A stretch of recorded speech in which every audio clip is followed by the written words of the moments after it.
Hello guys, welcome to my YouTube channel. मैं हूं हर्ष शुक्ला और मैंने स्टार्ट किया जीरो टू हीरो बैच। ठीक है। मैं आप सभी से पहले तो माफ़ी चाहूँगा कि ये वाला क्वेश्चन मैं करा रहा था मोनिका अपनी आयका वाला, और वो चीज़ वीडियो पूरी नहीं बन पाई थी। किसी रीज़न से वो वीडियो कट हो गई थी। कोई बात नहीं, मैं आपको इस वीडियो में आपको ये क्वेश्चन फिर से समझाऊँगा। ठीक है। वो वाला अपना इनकम्प्लीट रह गया था, तो ठीक है, बिना किसी टाइम वेस्ट किया रहे हम ये वाला क्वेश्चन स्टार्ट करते हैं। ठीक है। जैसे कि आप लोग समझ चुके थे, इनकम बराबर खर्चा प्लस बचत। ठीक है। तो मोनिका अपनी आय का 72% खर्च कर देती है, तो खर्चा है हमारा 72%, तो बचा कितनी रही है 28%। हम क्या करेंगे, इन दोनों का रेशियो ले लेंगे, तो इनका रेशियो आ जाएगा 18:7। ठीक। यदि उसकी आय में 20% की वृद्धि होती है, आय क्या होता है, खर्चा प्लस बचत, यानी टोटल वैल्यू है, कुल कुल वैल्यू दे रखी है, कुल वैल्यू में का रेशियो परसेंटेज दे रखा है। उसकी आय में 20% की वृद्धि होती है। ठीक है। टोटल वैल्यू में 20% की वृद्धि होती है, और उसकी बचत में 15% की वृद्धि हो जाती है। उसकी सेविंग में जो है 15% की वृद्धि हो जाती है। उसके खर्च में कितनी प्रतिशत की वृद्धि होगी, खर्च का बताना है हमारे लिए। देखो, जब टोटल हमारा 20% की वृद्धि हुई है, तो ये भी 20% होना चाहिए, ये भी 20% होना चाहिए, और ये भी 20% होना चाहिए। लेकिन ये है कितना, ये 15% है। ठीक है। ये जब टोटल वैल्यू 20% बढ़ी, तो ये भी 20% बढ़ेगी, ये भी 20% बढ़ेगी। लेकिन ये है कितनी कम, ये 5% कम है। 5%, ये 5% कम है। 7×5 35%, इसकी इससे मल्टीप्लाई हो जाती है, यानी 35% कम है। इसे हम 35% बढ़ा देंगे, कितने पर, 18 पर। ठीक है, बस ख़त्म। ये सॉल्व कर लो, आपका आंसर आ जाएगा। ओके। ओके ना, ओके ओके, चलो ठीक है। चलो शुरू करते हैं। अब ये कितनी बार जाएगा, इसकी इधर मल्टीप्लाई 360, 395। ये कितना आएगा सॉल्व करने पर, 395/18%। बस इसे कट कर लो। 18×2=36, 3 बचा। 18×1=18, अभी 10×30, 5×17 बचा, पॉइंट लगाया। 18×9=162, 8 बचा। 18×4=72, तो यही आ जाएगा 21.94%। तो जो खर्चा में वृद्धि हुई है वो हुई है 21.94%। ठीक है, यही इसका आंसर आ जाएगा। ठीक है। चलो देखो, अब मैं अगला क्वेश्चन कराता हूँ, उसमें आपको समझ में आ जाएगा, चिंता मत करो। देखो, राघव अपनी आय का 80% खर्च करता है। यदि उसकी आय में 12% की वृद्धि होती है और बचत में 10% की कमी होती है, तो उसके खर्च में वृद्धि प्रतिशत होगी। ठीक है।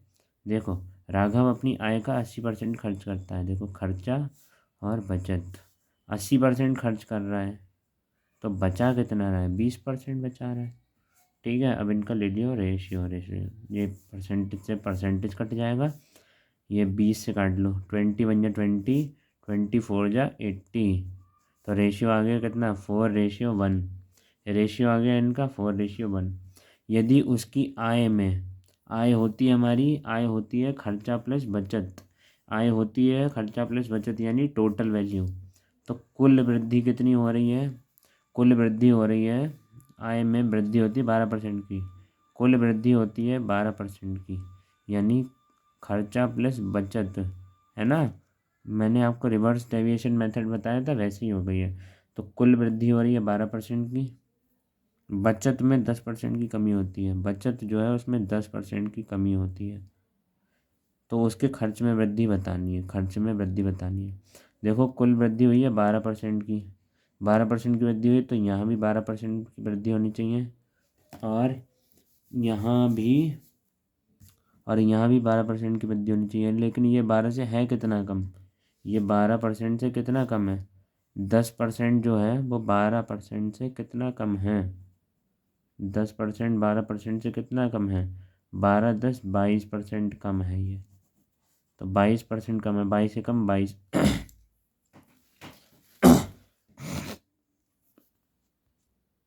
ठीक है। ये 12% जब कुल वृद्धि हुई है, तो ये भी 12% की वृद्धि होनी चाहिए खर्चे में भी, और बचत में भी 12% की वृद्धि होनी चाहिए। लेकिन ये 12% से है कितना कम, तो 12% से कितना कम है माइनस करेंगे, माइनस का 10 कम है ना, तो 12% में से माइनस करेंगे माइनस का 10, तो ये माइनस माइनस प्लस हो जाएगा, तो 12 और 10 22% हो जाएगा। और जो भी आता है उसकी इससे मल्टीप्लाई करते हैं ना रेशियो से, तो 22 एकम 22% कम है, तो ये 22% बढ़ा देंगे। 22% बढ़ा दोगे कितने पर, 4 पर, 4 पर, बस ये कट कर लो। अगर हम 4 से 22 को काटेंगे कितनी बार में जाएगा, 4 पंजे 20, 2 बचा, पॉइंट लगाए, 4 पंजे 20, 5.5%। तो 12% में 5.5% जोड़ेंगे तो कितना हो जाएगा, 17.5%। तो खर्चे में वृद्धि होगी 17.5% की। ठीक है, ऐसे हो गई है सॉल्यूशन। ठीक है, आप लोग ये सभी लोग नोट कर लो। ओके, देखो जैसे ये क्वेश्चन है, राधा की बचत उसके खर्च के 28% के बराबर है। यदि उसकी आय में 5% की कमी होती है और उसके व्यय में 2% की वृद्धि होती है, तो उसकी बचत में कितनी कमी होती है।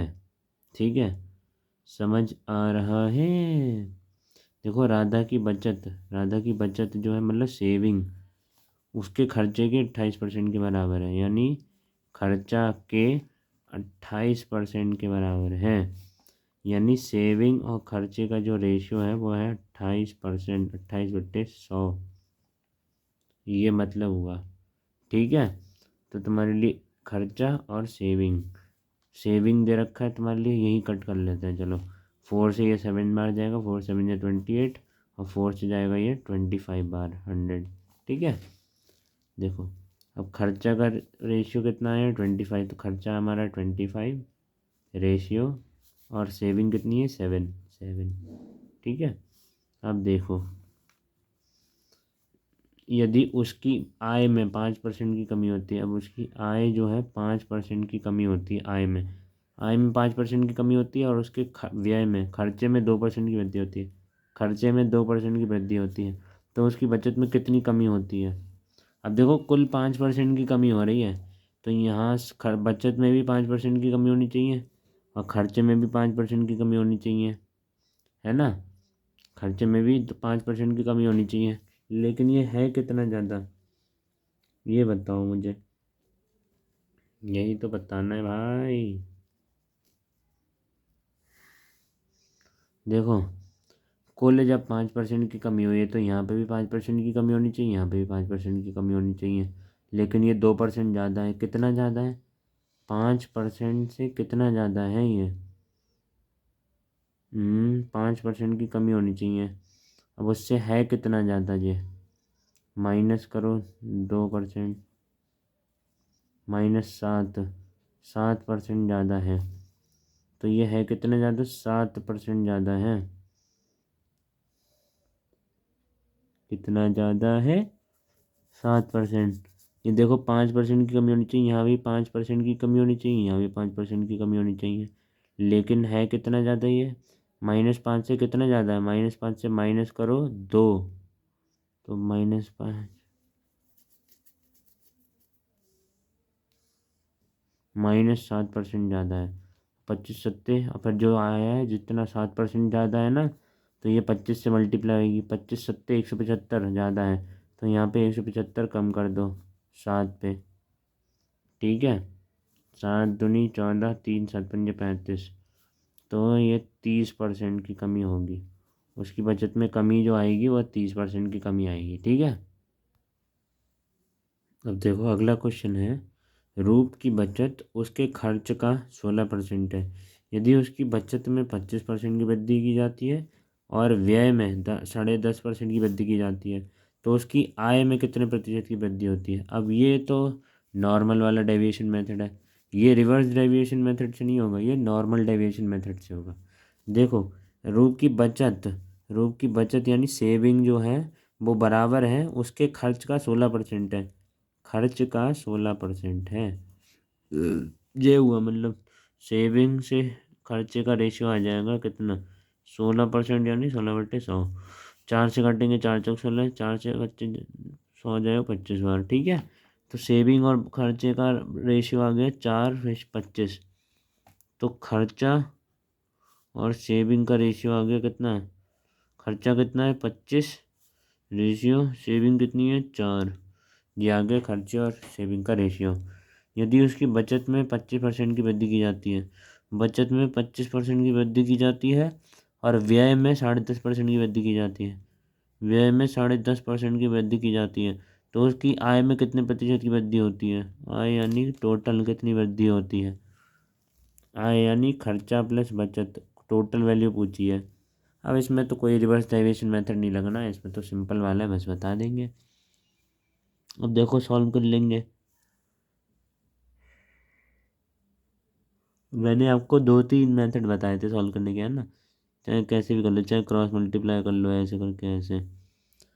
25 की 10.5 से मल्टीप्लाई होगी, कितना आएगा? 25×5 125 का 5, 5 से लगे 12, 25 धाम 250 और 12 262, 262.5 प्लस 25×4 100 बटे कितना आएगा?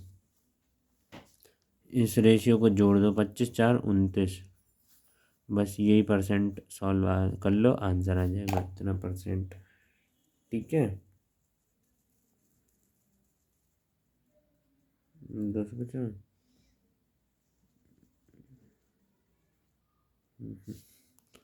5 प्लस 100% अपॉन 29। अब 262.5 में 100% जोड़ेंगे तो कितना आएगा? 362.5 बटे 29%। ठीक है, अब 29 से 362 जाएगा, कितनी बार में जाएगा बताओ मुझे, बता सकता है? 29 एकम 29, 30 6 7 7 बचा 72, 29 दूनी कितना होगा? 58, 58 होगा। बचा कितना? 2 7 10 70, 2 14 बचा। पॉइंट लगाओ, पॉइंट लगाओ, 29×5 29×5 145। तो ये कितना परसेंट आ गया? 12.5%। तो इसका जो आंसर आएगा वो आएगा 12.5%। ठीक है, और इसकी आय में जो वृद्धि होगी वो होगी 12.5% की वृद्धि होगी, 12.5% की वृद्धि होगी उसकी आय में। सही है।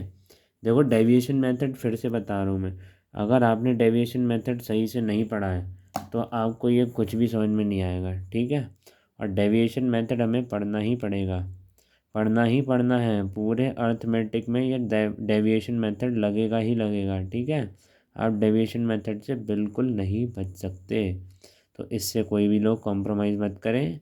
आप लोग सभी लोग डेविएशन मेथड मैंने आपको सिखाया है, ढंग से पहले आप डेविएशन मेथड सीखें। ठीक है, फिर उसके बाद ही ये वाली क्लास को देखें। अब जिसने डेविएशन मेथड पढ़ा ही नहीं है वो ये समझ ही नहीं पाएगा कि मैं कर क्या रहा हूँ भाई, समझ में नहीं आएगा कि ये क्या कर रहा है भाई, है ना। तो आप पहले डेविएशन मेथड पढ़िए, फिर उसके बाद ये वाली क्लास देखिए, फिर अभी आपको क्वेश्चन समझ में आएंगे।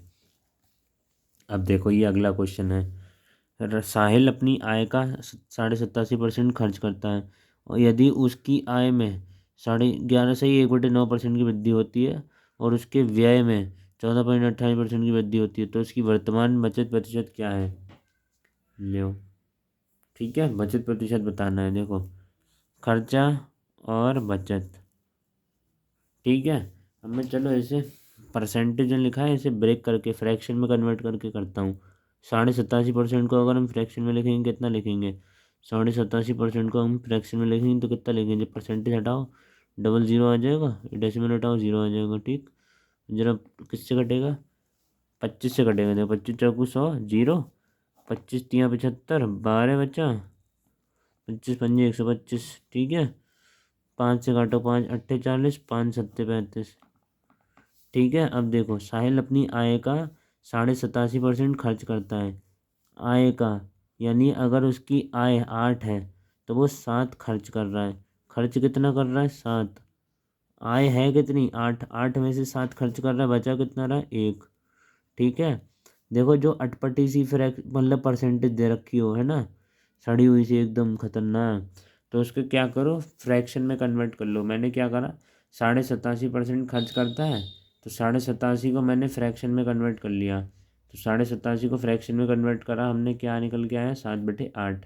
यानी उसकी इनकम अगर 8 है तो 8 में से 7 वो खर्च करता है, तो बचा कितना रहा, 1। सिंपल सी बात है। यदि उसकी आय में 11 से 1/9% की वृद्धि होती है, आय यानी खर्चा प्लस बचत, टोटल वृद्धि हो रही है कितनी, यानी 100/900। 11 से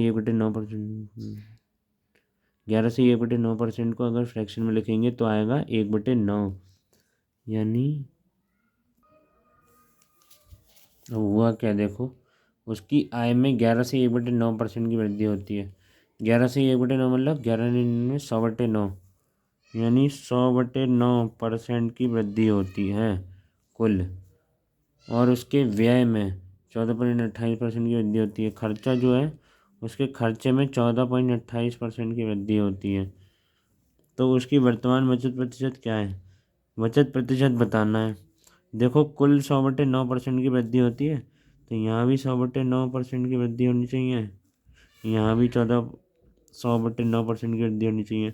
ये 100/9% से कितना कम है, ये 100/9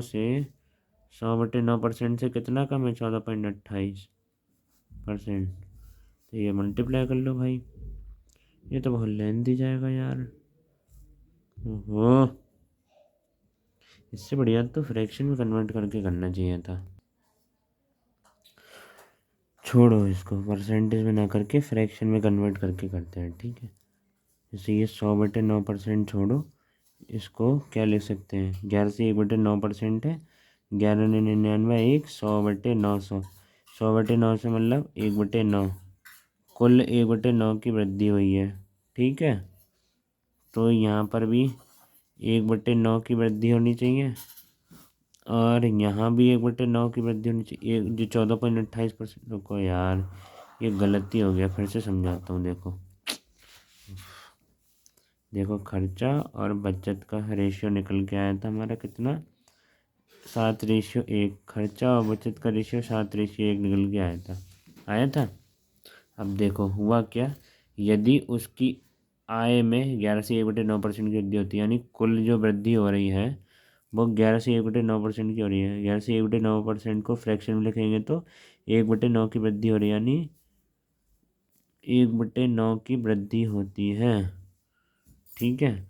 और उसके व्यय में 14.28% की वृद्धि होती है। 14.28 का मतलब 1/7 की वृद्धि होती है, यानी किस में, उसके व्यय में 1/7 की वृद्धि हो रही है, ये कहा है। अब जब टोटल 1/9% की वृद्धि हुई है, तो उसकी बचत में भी 1/9% की वृद्धि होनी चाहिए, 1/9 की, और उसके खर्चे में भी 1/9 की वृद्धि होनी चाहिए। लेकिन ये है कितना कम, ये 1/9 से कितना कम है, 1/9 से कितना कम है, माइनस कर दो, साथ ही साथ 2/63 कम है, मल्टीप्लाई करनी पड़ेगी 7 से, तो ये ज़्यादा कर दो, 2/21 का 1 2 7 2 44, 441 बढ़ा दो, बस 441/9×18, 9×18, और यहाँ से 9 से मल्टीप्लाई कर, 9 एकम 9, 9 चौक 36 का 6 3, 3 39, 441 में 18 जोड़ेंगे तो कितना आएगा, 41 और 8 49, 449 459, 459/39 अब 39 से अगर 459 को डिवाइड करेंगे, परसेंटेज में चेंज करना है तो 100% से मल्टीप्लाई कर दो, तो बस अब ये डिवाइड करेंगे तो कितना आएगा, ये आ जाएगा, 1 मिनट रुको,